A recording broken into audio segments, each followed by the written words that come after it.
एक राजा की 6 पत्नियां थीं। राजा उन सभी को बहुत चाहता था। वो बहुत ही नेक दिल और प्रजावत्सल राजा था। राजा जय सिंह के राज्य में पशु पक्षियों से लेकर मनुष्य तक सब खुश थे, परंतु राजा के मन में एक गहरा दर्द छिपा था। उनकी 6 पत्नियां थीं, पर उनमें से कोई भी उसे संतान सुख नहीं दे पाई थी। ये दर्द हमेशा उनको कचोटता रहता था। राजा ने इसके लिए अनेकों यज्ञ और पूजा पाठ करवाए। जिस पंडित ने जैसा बोला, राजा ने वैसा ही किया, पर किसी की कोई भी युक्ति काम न आई। संतान की चाह में राजा ने एक एक करके 6 शादियां की, पर किसी भी रानी से उसे संतान सुख की प्राप्ति नहीं हुई। एक दिन राजा जय सिंह शिकार के लिए जंगल गए। वहाँ एक मृग का पीछा करते करते वो जंगल में दूर तक निकल गए। मृग तो भाग निकला, पर अब राजा भूख और प्यास से व्याकुल हो गया। तभी राजा के कानों में पानी के बहने की ध्वनि पड़ी। ध्वनि सुनते ही राजा की जान में जान आई। सोचा, जरूर आसपास ही कोई पानी का झरना है। भूख न सही, कम से कम प्यास तो मिटेगी। राजा ने ध्वनि की दिशा में तेजी से अपना घोड़ा दौड़ा दिया। जल्द ही राजा की आंखों के सामने एक बड़ा झरना था, पर जब राजा झरने के पास गया तभी उसके कानों में एक स्त्री की आवाज पड़ी। अंधे हैं क्या? दिखाई नहीं देता एक लड़की स्नान कर रही है। भूख प्यास से व्याकुल राजा ने उस तरफ तो ध्यान ही नहीं दिया था।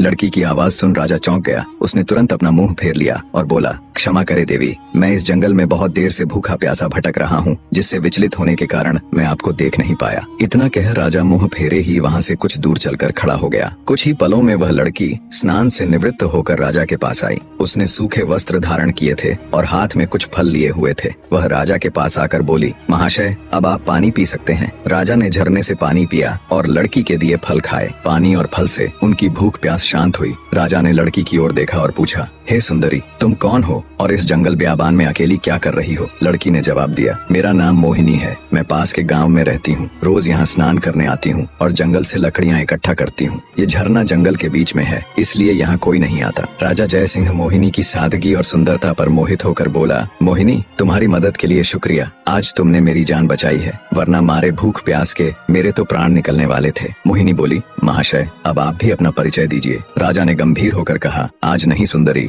फिर कभी मैं जरूर तुम्हें अपना परिचय दूंगा। इतना कह राजा ने अपने घोड़े पर सवार होकर वापस अपने राज्य की ओर प्रस्थान किया। परंतु राजा के मन में अब भी रह रहकर कामिनी के विचार आ रहे थे। उसकी सुंदरता, उसकी सादगी, उसकी मधुर आवाज, सब कुछ राजा के मन में गहराई तक उतर गया था। महल में लौटने के बाद भी राजा के मन में वो ही सब चल रहा था। राजा को समझ नहीं आ रहा था कि 6 रानियों के होते हुए भी वह उस अनजान युवती के प्रति इतना आकर्षित क्यों है। कुछ सोचकर राजा अपने भरोसेमंद वजीर गौरीनाथ के पास जाता है और उसे सारी व्यथा कह सुनाता है। राजा की सारी बात सुन वजीर बोला, महाराज, यदि ऐसा है तो आप उस लड़की से विवाह कर लीजिए। हो सकता है उससे ही हमें अपने राज्य का वारिस मिल जाए। राजा को अपने वजीर की बात उचित लगी। अगले दिन वो अपने वजीर को भी साथ ले जंगल में उसी स्थान पर जाता है जहाँ उसकी मुलाकात मोहिनी से हुई थी। राजा झरने के पास गया और उसे आवाज दी, पर कोई नहीं आया। जब बहुत बार आवाज देने के बाद भी मोहिनी नहीं दिखाई दी तो राजा का वजीर उसके पास आया और बोला, राजन, हो सकता है वो आज आई ही ना हो।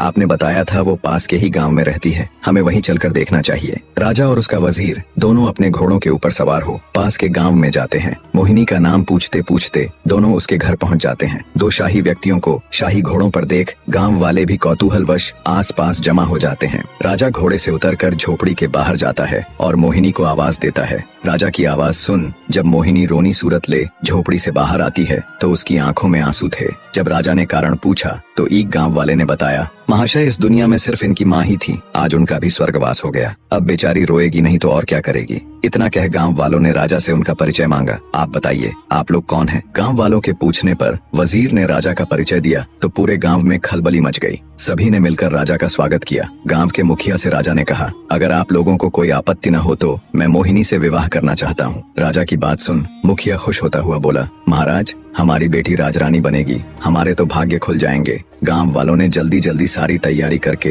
राजा और मोहिनी का विवाह करवा दिया। राजा ने अपनी 7वीं पत्नी अर्थात मोहिनी का नया नामकरण किया राजलक्ष्मी। विवाह के पश्चात गांव वालों ने खुशी खुशी राजलक्ष्मी को राजा के साथ विदा कर दिया। राजा अपने वजीर और 7वीं पत्नी राजलक्ष्मी को लेकर राजमहल आ जाता है। जब राजा की पहले की 6 पत्नियों को इसकी खबर लगी तो वे जल भुनकर राख हो गईं। ऊपरी मन से उन्होंने नई रानी राजलक्ष्मी का स्वागत किया। समय बीतने लगा। अब राजा का अधिकांश समय नई रानी राजलक्ष्मी के साथ ही बीतने लगा। ये देखकर पुरानी रानी और अधिक ईर्ष्या से भर गई, परंतु राजलक्ष्मी को इसकी भनक तक नहीं थी। वो भोले भाले स्वभाव और एकदम साफ दिल की औरत थी। वह बाकी रानियों को अपनी बड़ी बहन की तरह सम्मान देती थी। समय बीता। एक दिन रानी राजलक्ष्मी ने राजा को शुभ समाचार दिया कि वो पिता बनने वाले हैं। रानी के मुख से ये बात सुन राजा जयसिंह की खुशी का कोई ठिकाना नहीं रहा। वो खुशी से रानी राजलक्ष्मी को गले लगा लेता है। राजा तुरंत कुल गुरु को बुला उन्हें आदेश देता है कि अब से नित्य प्रति रानी राजलक्ष्मी को धार्मिक और प्रेरक कथाएं सुनाई जाएं। नई रानी के गर्भवती होने का समाचार जल्दी ही पूरे राज्य में फैल गया। चारों तरफ बधाइयों की धूम मची हुई थी। नई रानी के गर्भवती होने का समाचार जब उसकी सौतनों को मिला तो उनके तन बदन में आग लग गई। वे अंदर तक जल भुन गई। सभी रानियों ने आपस में विचार किया कि नई रानी तो पहले ही राजा की बहुत प्रिय है। वो अपना अधिकतर समय उसी के साथ बिताते हैं। बच्चा होने के बाद तो उसका और अधिक ध्यान रखा जाएगा। राजा उस कुल्टा को ही अपनी पटरानी बना लेंगे। हम सभी का तो वर्चस्व ही खत्म हो जाएगा। नई रानी हमारे साथ दासियों जैसा व्यवहार करेंगी। नहीं नहीं, हम ऐसा कदापि नहीं होने देंगी। वो सभी सलाह मशवरा करके नई रानी को क्षति पहुंचाने की अलग अलग युक्तियां सोचने लग जाती हैं। परंतु बड़ी रानियों का कोई भी प्रयास सफल नहीं हो पा रहा था, क्योंकि नई रानी राजलक्ष्मी उन्हें कभी अकेले नहीं मिलती। कभी राजा के आदेश अनुसार कुलगुरु उन्हें कथा सुनाते मिलते तो कभी उनकी दासियां उनके साथ होती।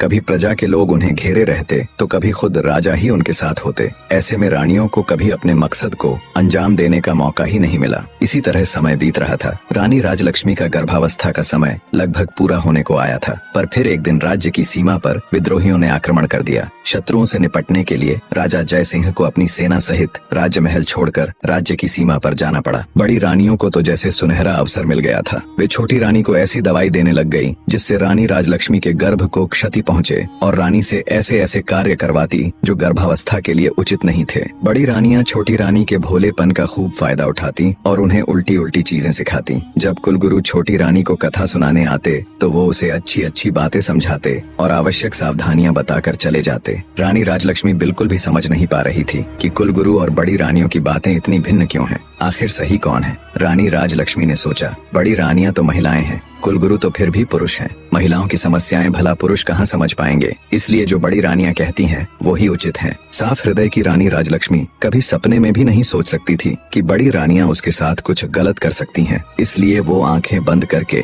जो और जैसा बड़ी रानियां उसे करने के लिए कहती वो बिल्कुल वैसा ही करती। एक दिन रानी राजलक्ष्मी को प्रसव पीड़ा होनी शुरू हो गई। उसने बड़ी रानी से कहा, दीदी मुझे बहुत दर्द हो रहा है, कुछ समाधान कीजिए कि प्रसव कैसे होगा। ये सुन बड़ी रानी सिर से पैर तक जलकर राख हो गई। उसने विचार किया, इसका अभी से इतना ध्यान रखा जाता है, बच्चा होने के बाद तो पता नहीं इसे और कितना आदर सम्मान मिलेगा। छोटी रानी को मदद मांगते देख उसके मन में तरह तरह के षड्यंत्र चल रहे थे। फिर कुछ सोचकर उसने छोटी रानी को दिलासा देते हुए कहा, तुम बिल्कुल भी चिंता मत करो, मैं दाई अम्मा को अभी बुलाकर लाती हूँ। तब तक सामने की दीवार को पकड़कर खड़ी हो जाओ, इससे तुम्हें आराम मिलेगा और प्रसव भी ठीक से हो जाएगा। बेचारी छोटी रानी को प्रसव के बारे में कुछ भी नहीं पता था। जैसा उसे बड़ी रानी ने बताया वो वैसे ही खड़ी हो गई। गर्भवती रानी दीवार के सहारे खड़ी प्रसव पीड़ा से कराह रही थी। जब उसकी पीड़ा असहनीय हो गई तो वो वहीं दीवार को पकड़कर बैठ गई और जोर जोर से चिल्लाने लगी, लेकिन उस बेचारी को देखने या सुनने वाला वहाँ कोई भी नहीं था। दूसरी तरफ क्रूर निर्दयी बड़ी रानी और दूसरी रानियों ने अपनी विश्वास पात्र दाई को बहुत सारे धन का लालच देते हुए कहा, तुम जाओ और छोटी रानी के कमरे के बाहर जाकर खड़ी हो जाओ और ध्यान रखना वहाँ कोई और न आने पाए। दाई धन के लालच में रानी राजलक्ष्मी के कमरे के बाहर खड़ी हो गई। उसे छोटी रानी की चीखें बिल्कुल साफ सुनाई दे रही थी, पर धन के लालच और बड़ी रानियों के डर से वो बस दूर खड़ी रानी को देखती रही। दर्द के मारे असहाय छोटी रानी का एक एक पल सदियों के बराबर बीत रहा था। कुछ ही देर में उस ऊपर वाले की कृपा से उसने एक एक करके 7 बच्चों को जन्म दिया, जिनमें 6 लड़कियां और 1 लड़का था। अत्यधिक पीड़ा के कारण रानी राजलक्ष्मी बच्चों को जन्म देते ही बेहोश हो गई। दूर से सारा माजरा देख रही चंडाल दाई ने तुरंत बड़ी रानी सहित अन्य रानियों को बुलाया और नवजात बच्चों को उन्हें दिखाया। वे सब ये देखकर हैरान थी कि छोटी रानी ने एक साथ 7 बच्चों को जन्म दिया है और सभी बच्चे बिल्कुल स्वस्थ और तंदुरुस्त हैं। मारे जलन और ईर्ष्या के उन सबकी आंखें विस्मय से फैल गईं। वे सब अपनी किस्मत को धिक्कार रही थीं कि कहां हम में से किसी को भी एक बच्चा तक नहीं है और इस गांव की गंवार को एक साथ 7 बच्चे हो गए और वो भी बिल्कुल स्वस्थ। पर कोई बात नहीं, जो हमें नहीं मिल सका वो हम इस गवार को भी हासिल नहीं होने देंगी। क्रोध और ईर्ष्या में अंधी हो चुकी बड़ी रानी ने दाई को आदेश दिया, तुम तुरंत जाओ और कुछ ईंट पत्थर के टुकड़ों को लाकर बेसुध छोटी रानी के पास रख दो। रानी का आदेश मिलते ही दाई तुरंत कुछ ईंट और पत्थर के टुकड़े ले आई और उन्हें छोटी रानी के पास रख दिया। फिर बड़ी रानी ने बेरहमी से दाई को आदेश दिया कि अब इन नवजात बच्चों को जंगल में ले जाओ और इन्हें मारकर जमीन में दफन कर देना। इसके बदले हम तुम्हें इतना धन देंगे कि तुम्हारी 7 पुश्तें बैठकर खाएंगी। धन के लालच में अंधी दुराचारी दाई खुश होते हुए उन बच्चों को लेकर वहाँ से चली गई। उसके जाने के बाद रानियों ने वहाँ से सभी निशान साफ करके ईंट पत्थरों को छोटी रानी के पास रख दिया और सभी अपने कमरे में चली गई। थोड़ी देर में दाई जंगल से लौटकर रानियों के पास आ गई। तब बड़ी रानी ने पूछा, क्या तुमने बच्चों को दफन कर दिया था? दाई के यहाँ भरने पर रानियों ने उसे खूब सारा धन देकर चलता कर दिया। जब सब कुछ बड़ी रानी की योजना अनुसार हो गया तब वो अन्य रानियों के साथ बेसुध पड़ी छोटी रानी के पास जा ठंडे पानी के छींटे मारकर उसे होश में लाती है। होश में आते ही छोटी रानी ने पूछा, मेरा बच्चा कहाँ है? मेरा बच्चा कहाँ है? मुझे क्या संतान हुई, लड़का या लड़की? पास पड़े ईंट और पत्थरों की ओर इशारा करते हुए बड़ी रानी बोली,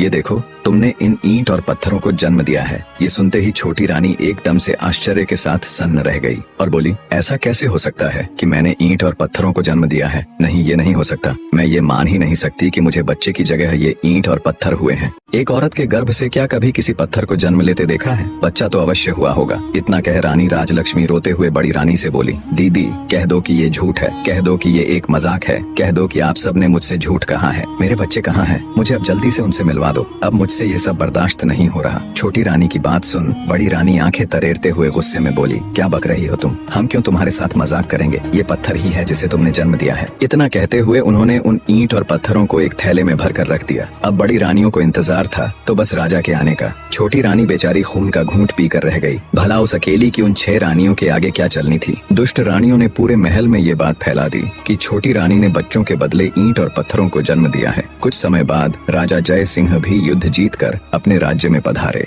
पर जब वो अपने राज्य में लौटे तो प्रजा को देख हैरान थे। जिस प्रजा को उनके युद्ध जीत कर आने पर खुशियां मनानी चाहिए थी, नाचना गाना चाहिए था, उन सब के मुंह लटके हुए थे। ये सब देख राजा को बड़ा आश्चर्य हुआ। वो असमंजस के साथ राजभवन में आए तो बड़ी रानी सहित अन्य 6 रानियों ने उनका स्वागत किया। उनके चेहरे पर अलग ही खुशी झलक रही थी, पर छोटी रानी राजलक्ष्मी का चेहरा मुरझाया हुआ था। ये सब देख राजा ने अपनी छोटी रानी से पूछा, क्या हुआ रानी, आपका चेहरा मुरझाया हुआ क्यों है? छोटी रानी कुछ कहती, उससे पहले ही बड़ी रानी बोल पड़ी, महाराज, चेहरा तो मुरझाना ही था, इसका भेद जो खुल गया है। राजा बोला, भेद? कैसा भेद? तुम मुझे साफ साफ बताओ रानी कि आखिर बात क्या है। क्या रानी का प्रसव ठीक से हो गया था? तब दुष्ट रानी दुख का दिखावा करते हुए बोली, महाराज, हमें ठग लिया गया है। हम सबके साथ बहुत बड़ा फरेब किया गया है। ये भोली सूरत वाली रानी राजलक्ष्मी एक झूठी मतकार और धोखेबाज औरत है। महाराज, ये धूर्त स्त्री गर्भवती होने का दिखावा करती रही, जबकि ये कभी गर्भवती थी ही नहीं। इसने तो बस सब दिखावा किया है। गर्भ होने पर कुछ तो होता,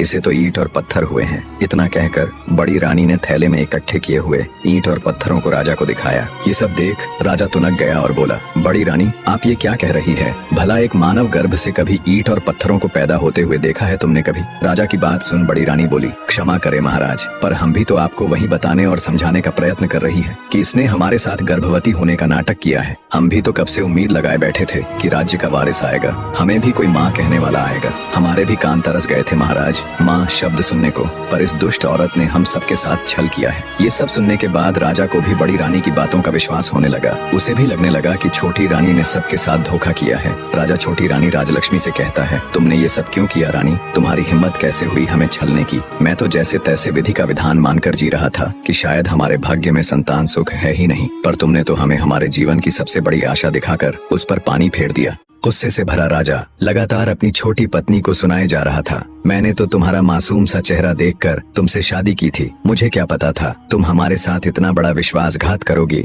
आज से तुम इस महल में एक रानी नहीं बल्कि नौकरानी बनकर रहोगी। अब चली जाओ मेरी नजरों के सामने से, नहीं तो पता नहीं मैं गुस्से में क्या कर बैठूंगा। बेचारी छोटी रानी अत्यंत दुखी हृदय से चुपचाप कमरे से बाहर चली जाती है। इस घटना के बाद राजमहल में छोटी रानी का जीना दुस्सवार हो गया। बड़ी रानियां उसके साथ बहुत बुरा व्यवहार करती, नौकरानियों से भी ज्यादा उससे काम लिया जाता। छोटी रानी बेचारी जैसे तैसे अपने दिन काट रही थी। उसके पास कोई ऐसा प्रमाण भी नहीं था जिससे वो साबित कर सके कि वो सच में गर्भवती थी। अत्यंत दुखों से घिरी बेचारी छोटी रानी रात में घंटों अकेली बैठकर रोती रहती और सोचती, हे भगवान, ये मेरे साथ क्या हो गया? मुझसे ऐसा क्या पाप हो गया जिसकी मुझे इतनी बड़ी सजा मिल रही है? छोटी रानी को ये सोच सोच कर आश्चर्य होता कि मेरे नन्हे नवजात बच्चों के साथ पता नहीं क्या हुआ होगा। कहाँ और किस अवस्था में होंगे वो, पता नहीं जिंदा भी है या फिर काल का ग्रास बन गए। कई बार वो सोचती कि क्यों न सब कुछ छोड़ छाड़ कर वापस अपने गांव में चली जाऊं और अपनी पहले वाली जिंदगी जीऊं। पर फिर उसे गांव वालों का ख्याल आ जाता कि कैसे उन सब ने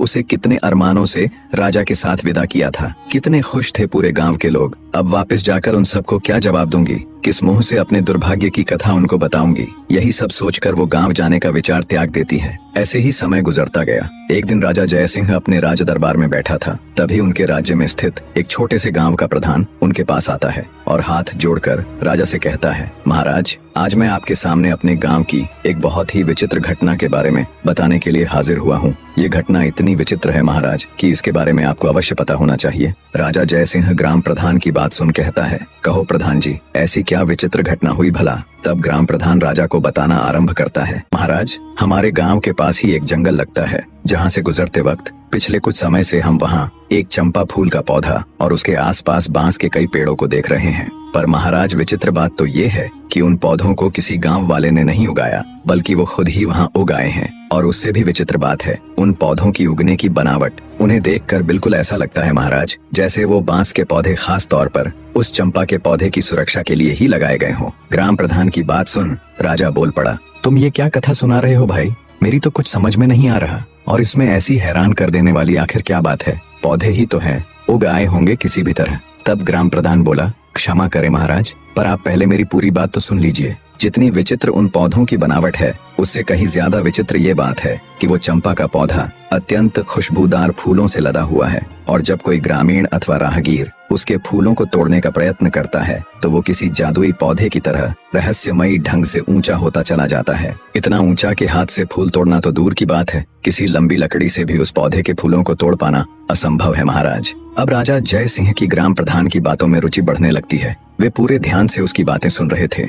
आगे गांव का सरपंच बोला, और महाराज, सबसे विचित्र और हैरान कर देने वाली बात तो ये है कि वे पौधे आपस में किसी मानव की तरह बात करते हैं। ग्राम प्रधान की ये बात सुन कुछ देर पहले जो राजा उसकी बातों को हल्के में ले रहा था, अब वो चौंक कर बैठ जाता है कि पौधे आपस में बातें करते हैं, और वो भी बिल्कुल मनुष्य की तरह बोलकर। राजा के साथ साथ पूरा राज दरबार विस्मय से भर जाता है। सभी चौंक कर एक दूसरे का मुंह ताक रहे थे। राजा जय सिंह हैरानी से ग्राम प्रधान से कहता है, ऐसे कैसे हो सकता है कि पौधे आदमियों की तरह बात करें? ठीक है प्रधान जी, अब ये भी बता दीजिए कि वो पौधे आखिर बात क्या करते हैं? प्रधान जी राजा को जवाब देते हुए कहते हैं कि महाराज, जब भी कोई मनुष्य फूल तोड़ने के लिए चंपा के पौधे की तरफ हाथ बढ़ाता है तो चंपा के पौधे से आवाज आती है कि बांस भैया, गांव के ग्रामीण फूल तोड़ने के लिए आए हैं, इनको फूल दूं या लगूं आकाश। इसके बाद उन बांस के पौधों से आवाज आती है, नहीं बहना, लगो आकाश। और उसके आगे का तो मैंने आपको बताया ही है महाराज कि चंपा की डालियां इतनी ऊंची होती चली जाती हैं कि उनसे फूल तोड़ना असंभव है। परंतु सुबह जमीन में अपने आप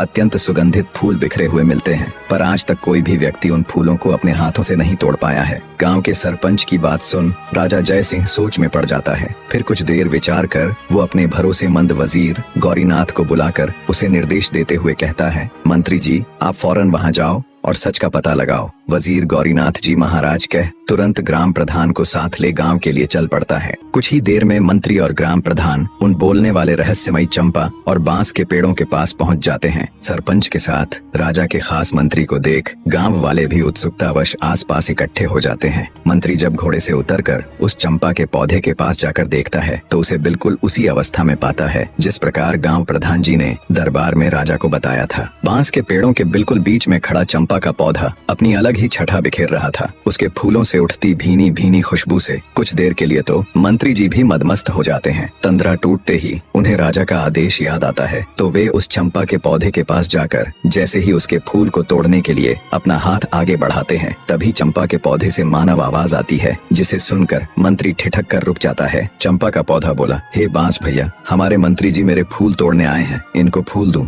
या लगूं आकाश? तभी बांस के पौधों में से एक साथ आवाज आई, ना बहन चंपा, लग जा आकाश। ये तो वही मंत्री है जिनके ऊपर हमारी माँ की जिम्मेदारी थी, पर ये उसमें पूरी तरह विफल रहे, इसलिए ये आपके फूलों के कतई हकदार नहीं है बहना। बिल्कुल स्पष्ट और साफ आवाज में पौधों की वार्तालाप सुन मंत्री एकदम सन्न रह जाता है। उसके आश्चर्य का कोई ठिकाना नहीं था। हक्के बक्के खड़े मंत्री के देखते देखते चंपा का पौधा आकाश में जा लगा। ये देख एकदम सुन्न खड़े मंत्री के पूरे शरीर में सिरहन दौड़ गई। गांव वाले भी खड़े खड़े ये पूरा तमाशा देख रहे थे। तभी बांस के पौधों से आवाज आती है, जाइए मंत्री जी और अपने राज कार्यों को देखिए। आप किसी इंसान की जिम्मेदारी लेने के योग्य नहीं है। मंत्री भौचक्का खड़ा बांस के पौधों को देखता हुआ सब सुन रहा था। आगे बांस का पौधा कहता है, मंत्री जी, राजा महाराज तो युद्ध में चले गए थे। उनके बाद हमारी माँ की देख रेख का दायित्व आपका ही था, और कुछ नहीं तो कम से कम हमारी माँ के प्रसव के दौरान तो वहाँ हाजिर रहकर ये देखते कि उन्हें किसी बात की कोई परेशानी तो नहीं। पर आपने तो उनकी कोई खैर खबर तक नहीं ली। बांस के पेड़ों की आवाज सुन हैरान खड़ा मंत्री विचार करता है कि ये पौधे बोल कैसे रहे हैं और इतना सब कैसे जानते हैं। वो सोचता है, बात तो बिल्कुल सही कह रहे हैं, मैंने रानी राजलक्ष्मी की कोई सुध नहीं ली। ये सोचकर मंत्री आत्मग्लानि से भर उठता है। सोचा, ये तो उससे बड़ी भूल हो गई। राजा की गैर हाजिरी में उसे रानी राजलक्ष्मी को गर्भावस्था में संभालना चाहिए था। मंत्री जी सोचते हैं, इसका मतलब क्या रानी राजलक्ष्मी के साथ कोई बड़ा षड्यंत्र हुआ था या कुछ और बहुत बुरा जो वो नहीं जानते। ये विचार आते ही उसने जब ये सब उन पौधों से जानना चाहा तो उनमें से कोई आवाज नहीं आई। जब बहुत प्रयास करने पर भी पौधों ने कोई जवाब नहीं दिया तो हैरानी के साथ साथ आत्मग्लानि से भरे मंत्री जी बोझिल हृदय के साथ वापस राजमहल की तरफ चल पड़ते हैं। वहाँ पहुंचकर वो सारा किस्सा राजा जयसिंह को कह सुनाते हैं और बोले, महाराज क्षमा करें, पर मुझे लगता है राजमहल में कुछ षड्यंत्र तो जरूर हुआ है। महाराज, आपकी गैर हाजिरी में मैं राजरानी की अच्छी तरह देखभाल नहीं कर पाया। आज उन पौधों की बात सुनकर ऐसा लग रहा है महाराज जैसे राजमहल में राजरानी राजलक्ष्मी के साथ कुछ बहुत बुरा हुआ है। मैंने उन पौधों से जानने की बहुत कोशिश की, लेकिन उन्होंने मुझे कुछ नहीं बताया। इसलिए मेरा आपसे अनुरोध है कि आपको खुद वहाँ जाकर उन पौधों से बात करनी चाहिए। हो सकता है वो आपको सारी बात बता दें। भरोसेमंद वजीर गौरीनाथ की पूरी बात सुन राजा जयसिंह कहते हैं, ठीक है मंत्री जी, हम वहाँ अवश्य जाएंगे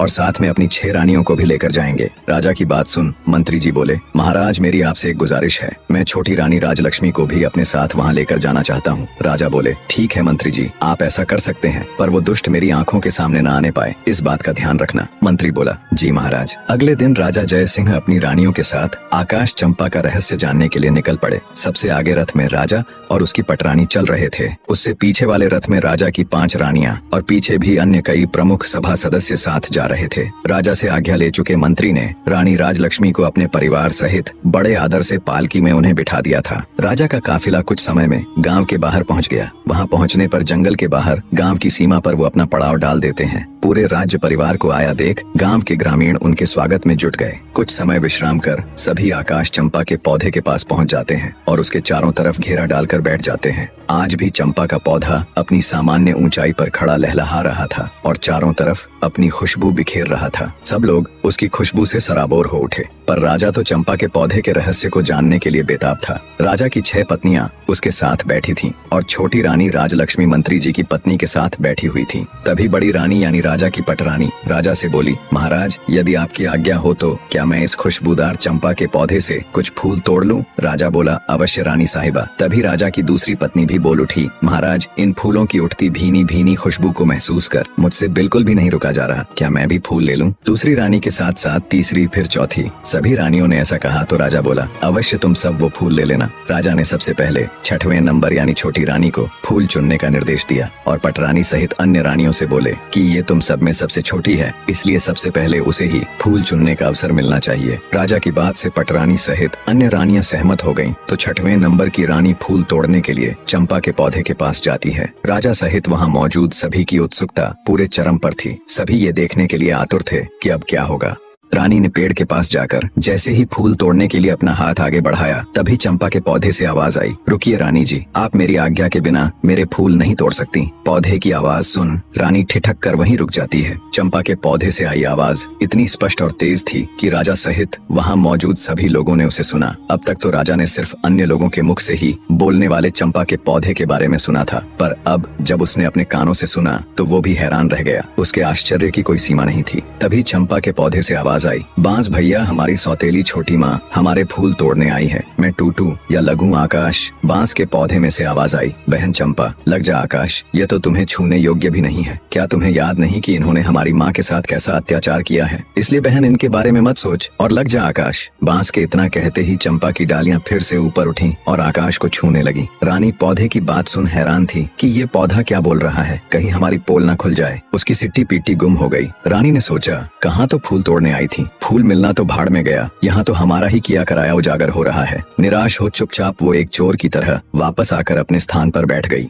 दुखी हृदय के साथ खुद में ही खोई। रानी राजलक्ष्मी के कानों में जब सौतेली माँ नामक शब्द पड़े तो उसके भी कान खड़े हो गए। चंपा और बांस की सारी बातें सुन उनका हृदय विचलित होने लगा। राजा सहित अन्य लोग भी सारी वार्तालाप सुन हैरान थे, पर किसी की समझ में अब तक कुछ नहीं आ रहा था। 6वें नंबर की रानी के आने के बाद 5वीं, चौथी, तीसरी और फिर दूसरी रानी भी हार मानकर अपने स्थान पर बैठ गई। जब किसी को चंपा का फूल नहीं मिला तो राजा की पटरानी अथवा बड़ी रानी चंपा के पौधे के पास गई। चंपा का पौधा अब भी आकाश में लगा हुआ था। पटरानी बोली, सुनो चंपा के पौधे, मैं इस राज्य की महारानी और महाराजा की पटरानी हूँ। इस राज्य में जो कुछ भी है उसके ऊपर हमारा अधिकार है, इसीलिए चंपा अपनी डाली को नीचे झुका और मुझे फूल तोड़ लेने दे। इस बार चंपा की डालियों से आवाज आई, भैया बांस, हमारी सौतेली माँ हमें फूल देने के लिए चेतावनी के साथ धमका रही है और हमें अपना आदेश मानने के लिए कह रही है। तुम क्या कहते हो, हमें इनका आदेश मानना चाहिए या नहीं? बांस बोला, ना बहना, तुम्हें आदेश देने का इनके पास कोई अधिकार नहीं है। ये पटरानी होंगी राजा की और अपने राज्य की। हम इनके राज्य की प्रजा नहीं है और न ही हम कोई वस्तु है जो इनके उपयोग में आना आवश्यक हो। क्या तुम्हें याद नहीं है बहना, इन्हीं के आदेश से तो सारा काम हुआ है। इन्होंने ही तो हमारी माँ को सबसे ज्यादा दुख दिया है और इन्होंने ही हमें वन में भेजकर हमारी मृत्यु का रास्ता तैयार किया था। यह तो महारानी बनने के लायक भी नहीं है, इसलिए बहना तुम्हें इनके पापी हाथों का स्पर्श भी नहीं होने देना चाहिए। सभी के सामने ये बातें सुनकर बड़ी रानी का सर लज्जा से झुक गया। शर्म और अपने कुकर्म का भेद खुल जाने के डर से बड़ी रानी भी ठगी सी चुपचाप अपनी जगह आकर बैठ गई। सारा माजरा देख राजा जय सिंह अब की बार खुद जाने के लिए खड़े होते हैं।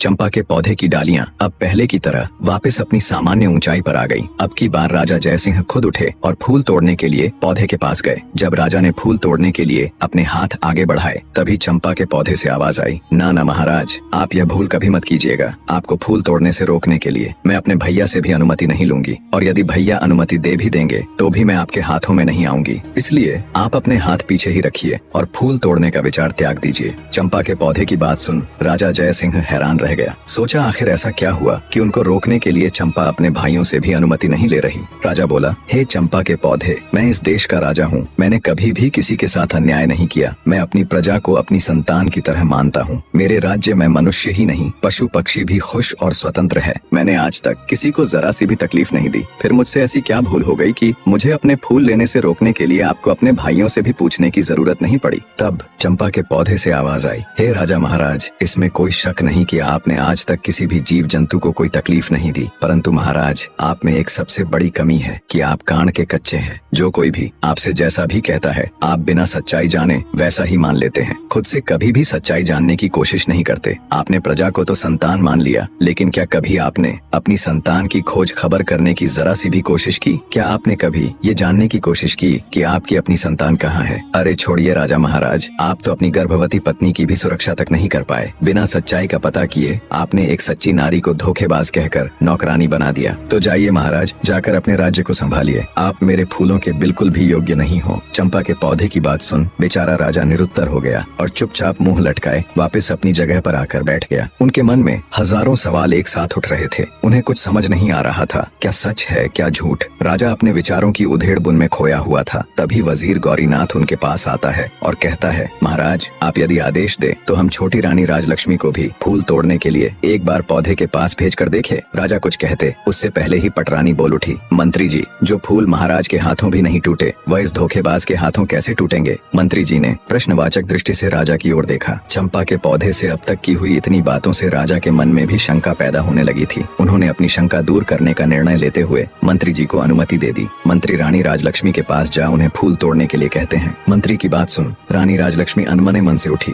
और चंपा के पौधे की तरफ देखती हुई बोली, मंत्री जी, पौधे की डालियां काफी ऊंचाई पर हैं, मेरे हाथ वहां नहीं पहुंचेंगे। मंत्री बोला, रानी जी आप एक बार वहां पर जाकर कोशिश करके देखिए तो सही। मंत्री जी के समझाने पर रानी राजलक्ष्मी हिम्मत करके चंपा के पौधे के पास गई। पौधे के पास जाकर जब रानी ने अपने हाथ बढ़ाकर चंपा के पौधे के तने को छुआ और उसे प्यार से सहलाया तो पौधे के स्पर्श से रानी को असीम आनंद मिला, जैसे वह अपनी औलाद को सहला रही हो। तभी चंपा के पौधे से रुंधी हुई आवाज आई, भैया बांस। बांस ने कहा, बहन चंपा तुम रो रही हो? चंपा ने कहा, हाँ हाँ भैया, रुका ही नहीं गया, क्योंकि आज हमारी माँ मेरे फूल लेने आई हैं। उनके प्यार भरे प्रथम स्पर्श से मैं आनंदित हो गई, इसलिए मेरा हृदय भावुक हो गया। माँ शब्द सुनते ही रानी राजलक्ष्मी भी भावुक हो उठी। तभी चंपा के पौधे से आवाज आई, बांस भैया, आप मुझे आदेश दे कि अब मैं क्या करूं। मेरी तो इच्छा हो रही है कि मैं अपनी माँ के चरणों में अपने सारे फूल समर्पित कर दूं। इस पर सभी बांस के पौधों से एक साथ आवाज आई, हाँ बहन चंपा, तुम बिल्कुल सही हो। तुम्हारा दिल जो कह रहा है वही करो। माँ के चरणों में तो स्वर्ग है। इस आवाज के साथ ही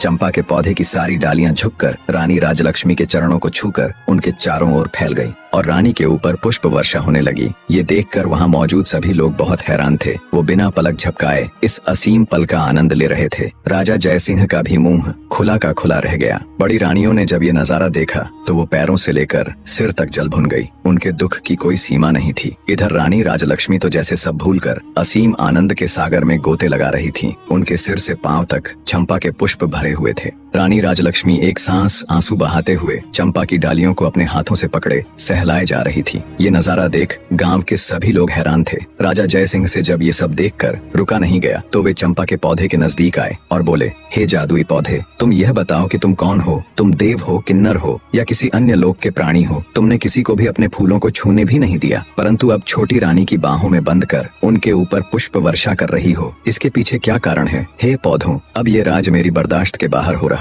मैं हाथ जोड़कर विनती करता हूँ कि अब और न तड़पाओ और इसका भेद खोलो। तब चंपा के पौधे से आवाज आई, हे राजन, मैं और यह 6 बांस के पेड़ आपकी और छोटी रानी राजलक्ष्मी की ही संतान है। हम 7 भाई बहनों का जन्म एक साथ ही हुआ था। हमारे जन्म के समय हमारी माँ बहुत अधिक पीड़ा में थी। तब हमारी माँ ने आपकी पटरानी और इस राज्य की महारानी से अपनी सहायता करने के लिए निवेदन किया। तब पटरानी ने साजिश करते हुए हमारी माँ को दीवार के सहारे खड़ी हो जाने के लिए कहा, ताकि जब हमारा जन्म हो तब हम ऊंचाई से गिरकर मृत्यु को प्राप्त हो जाए। पर महाराज, ईश्वर की कृपा से हम 7 का जन्म उसी अवस्था में बिल्कुल ठीक ठाक हो गया। पर हमारी माँ दर्द के कारण हमें जन्म देते ही बेहोश हो गई। उनकी बेहोशी का फायदा उठाते हुए बड़ी रानी ने एक दाई को बुलाया और उसे पैसों का लालच देकर हमें मारकर जंगल में जमीन में दबाने के लिए कहा। मात्र कुछ सेकंड्स के नवजात बच्चों को दफन करने के लिए बेरहम दाई जंगल की ओर चल पड़ी। दाई को जंगल भेजने के बाद बड़ी रानी सहित अन्य रानियों ने अपने घिनौने षड्यंत्र के तहत कुछ ईंट और पत्थर के टुकड़ों को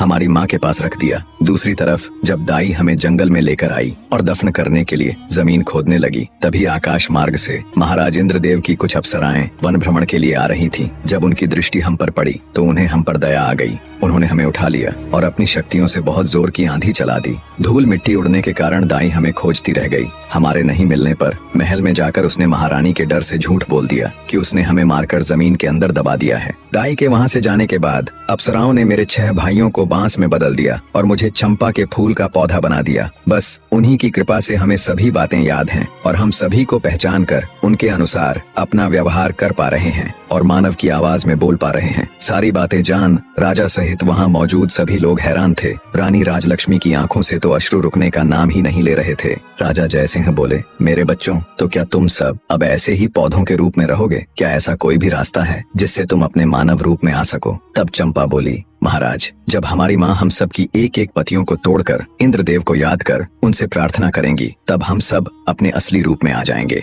चंपा के पौधे की बात सुनते ही रानी राजलक्ष्मी ने तुरंत बांस और चंपा की एक एक पत्तियां ली और हाथ जोड़कर पूरी श्रद्धा के साथ बोली, हे इंद्र महाराज, मैं पूरी जिंदगी आपकी सेवा करूंगी, आपकी पूजा करूंगी, फिर भी आपके उपकार का मैं प्रतिकार नहीं कर पाऊंगी। आपने इतने दिन मेरे बच्चों को संभाल कर रखा, अब कृपया इन्हें मेरे आंचल में डाल दो महाराज। रानी राजलक्ष्मी का इतना कहना था कि पल भर में ही बांस और चंपा के पौधे विलीन हो गए और वहाँ पर लगभग 5 वर्ष के 6 बालक और एक बालिका प्रकट हो गए। रानी राजलक्ष्मी और राजा जयसिंह ने तुरंत आगे बढ़कर बहते नेत्रों से सभी बच्चों को अपनी बाहों में भर लिया। राजा जयसिंह अपनी छोटी पत्नी रानी राजलक्ष्मी से हाथ जोड़कर माफी मांगता है। वहाँ उपस्थित सभी राज दरबार व गांव के लोग स्तब्ध खड़े ये पूरा दृश्य देख रहे थे। सबकी आंखें नम थीं, शिवाय बड़ी रानियों के। ये सब देखकर उनके पैरों नीचे से तो जैसे धरती खत्म हो गई थी। राजा जयसिंह अपने सिपाहियों को आदेश देता है, पकड़ लो इन दुष्ट औरतों को और फांसी पर लटका दो। ये दुराचारिणी तो मानवता के नाम पर कलंक है।